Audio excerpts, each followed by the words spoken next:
but I also love to bake. But lately I haven't made much time for it, but I thought I would, and I thought I'd make a video. So this is a new segment I'll be doing sporadically. You know where that reference is from. And so it's called Getting Baked with Josh, and just so your parents aren't too concerned, this is not cocaine, so I will not be getting high.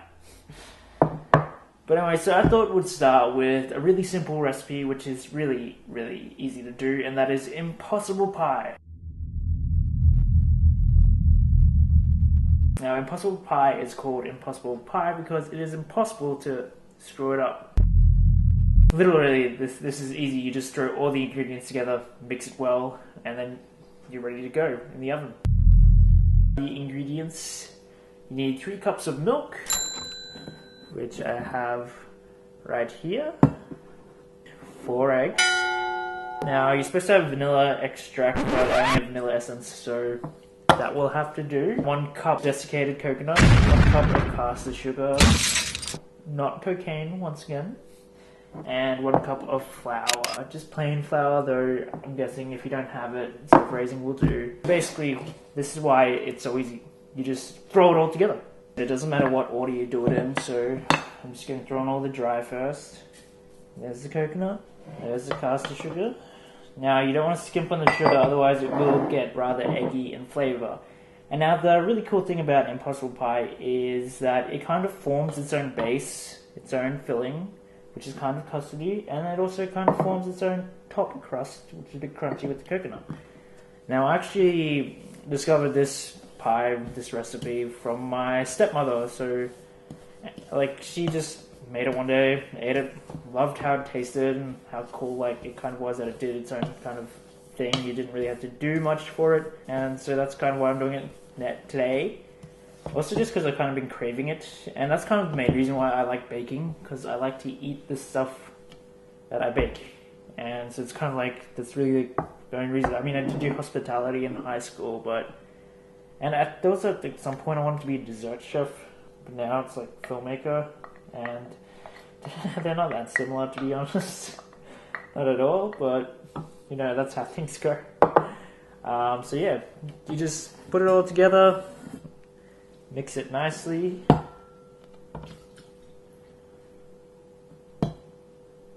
and like once you got it all into a good consistency, then yeah, you're good to go.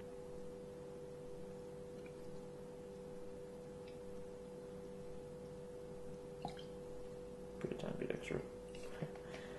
It's not the best looking thing ever, but yeah. They say do it with the egg beater, but I'm kind of too lazy to get one out, and also because it will be really noisy for the audio, so I couldn't find my normal hand beater, so I'm just using a wooden spoon, but just whatever way to get to a good consistency, I guess. Yeah, you can get baking paper, but I am a person who likes flavor, and so I'm going to go with some margarine. I would go with butter, but I don't think we have any, so I'm going to go with some margarine around the dish. And for you gluten-free people, there are gluten-free options for this, so just look online. I myself am not a celiac, so I will be enjoying as much gluten as I possibly can. Throwing random things together, and it does look kind of weird because of the coconut, which might not be the most appetizing thing, but I like to quote Woody Harrelson and say, I don't like coconut, not the flavor, just the consistency, because coconut always does feel kind of weird. So yeah, the oven just needs to be preheated at 180 degrees, and you gotta bake it for 1 hour, so put on an episode of True Detective or something, but it really is a simple thing. You just watch it happen if you want, or you can go have fun while you wait. But yeah, it's a really simple dish. It's impossible to screw up. You just throw everything together, throw it in the oven, and it does all the work itself. So we'll have a look at the result later, but now we just have to wait.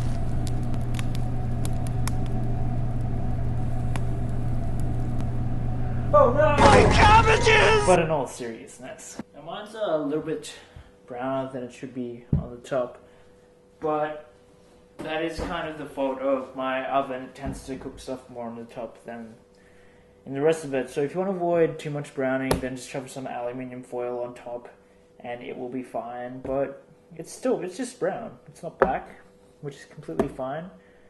But yeah, it's really that simple. Just a cup of flour, cup of caster sugar, cup of desiccated coconut, 4 eggs, 3 cups of milk, and you just throw it all together, shove it in the oven for an hour. So yeah, this is the first edition of Getting Baked with Josh. I'm gonna bake a few more things, but like I said, this is gonna be a sporadic kind of show. Won't be as frequent as my reviews and other stuff. But I might even get some friends to bake a few things as well and go to their houses and stuff. But yeah, this is just a kind of thing I felt like doing. And I know lots of people out there on the internet love food and eating.